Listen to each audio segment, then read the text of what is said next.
আসসালামু আলাইকুম। আজকে আপনাদেরকে দেখাবো কিভাবে এএস টেলিকমে আপনারা অ্যাড ব্যালেন্স করবেন। প্রথমত এএস টেলিকমের সফটওয়্যারে আপনারা চলে যাবেন। সফটওয়্যারে যাওয়ার পর এইখানে যে নোটিফিকেশনটা আসছে এটা ক্রস দিয়ে দিবেন। ক্রস দেওয়ার পর আপনাদেরকে দেখেন রিসার্চ অপশনে নিয়ে আসছে। আপনারা কি করবেন? হোম অপশনে চলে যাবেন। হোম অপশনে যাওয়ার পর প্রথমত আপনারা ট্যাপ ফর ব্যালেন্সে ক্লিক করবেন। আপনাদের ব্যালেন্সটা অবশ্যই জিরো থাকবে। আমার ব্যালেন্সে অলরেডি 484 টাকা আছে। এখন কিভাবে ব্যালেন্স এড করবেন? ব্যালেন্স এড করার জন্য আপনারা এড ব্যালেন্সে ক্লিক করবেন। এড ব্যালেন্সে ক্লিক করার পর দেখেন এখানে ৩ টা অপশন আছে। মেইন ব্যালেন্সে যদি আপনারা ব্যালেন্স এড করেন, এটা দিয়ে আপনারা রিচার্জ, ড্রাইভ অফার, বিদ্যুৎ বিল এবং ব্রিলিয়ান্ট রিচার্জ করতে পারবেন। যদি আপনারা ব্যাংকের মাধ্যমে টাকা এড করেন, এটা দিয়ে আপনারা এই যে বিকাশ, রকেট, নগদের মাধ্যমে যে লেনদেনটা হয়, এক কথায় আপনারা এম ব্যাংকিং সেবাটা নিতে পারবেন এবং সব অপশনে ক্লিক করে যদি আপনারা ব্যালেন্স এড করেন, তাহলে আপনারা এখান থেকে শপিং করতে পারবেন অথবা যদি শপিং করতে চান, শপিং ব্যালেন্সে শপিং এড না করে আপনারা অর্ডার করতে পারবেন। তো এখন আপনাদেরকে আমি দেখাবো কিভাবে আপনারা মেইন ব্যালেন্সে ব্যালেন্স এড করবেন। এটার জন্য মেইন অপশনটা সিলেক্ট করবেন। সিলেক্ট করার পর কনফার্মে ক্লিক করবেন। কনফার্মে ক্লিক করার পর এখানে অনেকগুলো অপশন আপনারা দেখতে পাচ্ছেন। এখানে মার্চেন্ট পেমেন্ট, বিকাশ পার্সোনাল পেমেন্ট, নগদ পার্সোনাল পেমেন্ট। তো কিভাবে আপনারা পেমেন্ট করবেন এই বিষয়টা আমি দেখাই দিচ্ছি। প্রথমত বিকাশ মার্চেন্ট, কিভাবে আপনারা মার্চেন্ট পেমেন্ট করবেন এই মার্চেন্ট পেমেন্টটা আমি দেখাই দিচ্ছি। একদম ইজি। এগুলো অনেকেই জানেন, অনেকেই জানেন না, যার কারণে আমি বিষয়টা দেখিয়ে দিচ্ছি। প্রথমত আপনারা মার্চেন্ট পেমেন্ট এই অপশনে ক্লিক করবেন। ক্লিক করার পর আপনি কত টাকা ব্যালেন্সে এড করতে চাচ্ছেন? আমি ১০০ টাকা এড ব্যালেন্স করতে চাচ্ছি। আমি ১০০ লিখে আমি নেক্সটে ক্লিক করব। নেক্সটে ক্লিক করার পর আপনাদেরকে একটা নতুন একটা পেজে নিয়ে যাবে। এখান থেকে আপনাদেরকে বিকাশ যে নাম্বারটা আছে এই নাম্বারটা দিতে হবে। আমি আমার নাম্বারটা দিয়ে নিচ্ছি।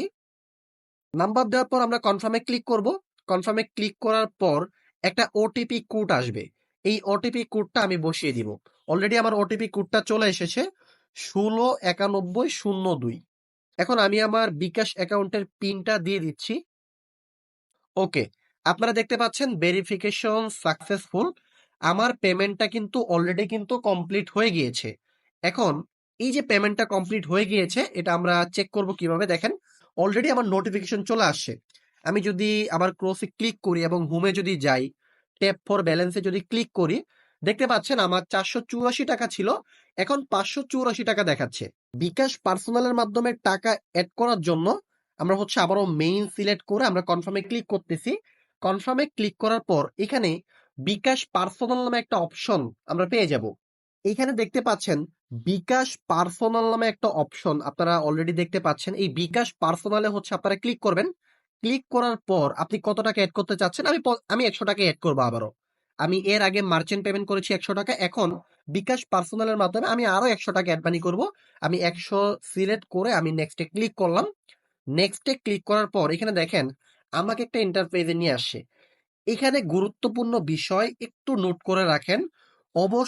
অবশ্যই আপনাকে ট্রানজ্যাকশন আইডি দিতে হবে। এখানে দেখেন ট্রানজ্যাকশন আইডির একটা ঘর আছে। এই ট্রানজ্যাকশন আইডি আপনাকে পেমেন্ট করার পর এখানে বসাইতে হবে।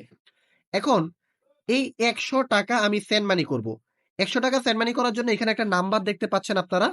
এই নাম্বারটা আমাকে কপি করতে হবে। আমি নাম্বারটা কপি করে নিচ্ছি। কপি অপশনে ক্লিক করলে অটোমেটিক কপি হয়ে যাবে। নাম্বারটা কপি করার পর আমি আমার বিকাশে চলে যাচ্ছি। বিকাশে যাওয়ার পর আমি ১০০ টাকা পেমেন্ট করে ট্রানজ্যাকশন আইডিটা আমি কপি করে নিচ্ছি। আপনারা দেখতে পাচ্ছেন আমি নাম্বারে হচ্ছে অলরেডি সেন্ড মানি করতেছি। আমি ট্যাপ করে ধরে রাখবো তাহলে সেন্ড মানি হয়ে যাবে। সেন্ড মানি হওয়ার পর এখানে দেখেন ট্রানজ্যাকশন আইডি নামে একটা অপশন আমরা দেখতে পাচ্ছি। এখান থেকে এটা কপি করে নিব। কপি করার পর সরাসরি আমরা হচ্ছে সফটওয়্যারে চলে যাব।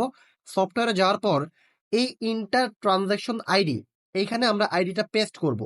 পেস্ট করার পর আমরা একটু নিচে যাব, নিচে গিয়ে ভেরিফাই অপশনে ক্লিক করব। ক্লিক করলে অটোমেটিকলি আপনারা দেখতে পাচ্ছেন পেমেন্ট রিসিপ্ট। অলরেডি কিন্তু হচ্ছে আমাদের পেমেন্টটা কিন্তু কমপ্লিট হয়ে গিয়েছে। যে সেন্ড মানি, আমরা যে সেন্ড মানি করেছি এটা অলরেডি কমপ্লিট হয়ে গিয়েছে। তো আশা করি বুঝতে পেরেছেন কিভাবে আপনারা হচ্ছে মেইন ব্যালেন্স থেকে মার্চেন্ট পেমেন্ট করবেন এবং সেন্ড মানি করবেন। এখানে আমি যদি ট্যাপ ফর ব্যালেন্সে ক্লিক করি ৬৮৪ টাকা আপনারা দেখতে পাচ্ছেন।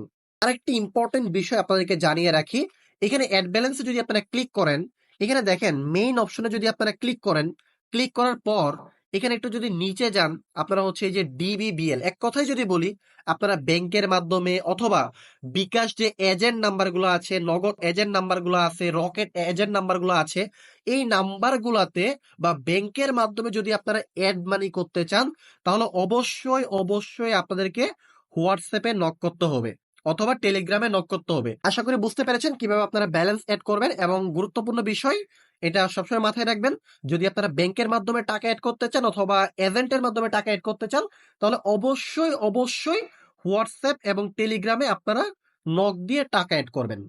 আজকের মতো এই পর্যন্তই। সবাই ভালো থাকেন, সুস্থ থাকেন। আল্লাহ হাফেজ।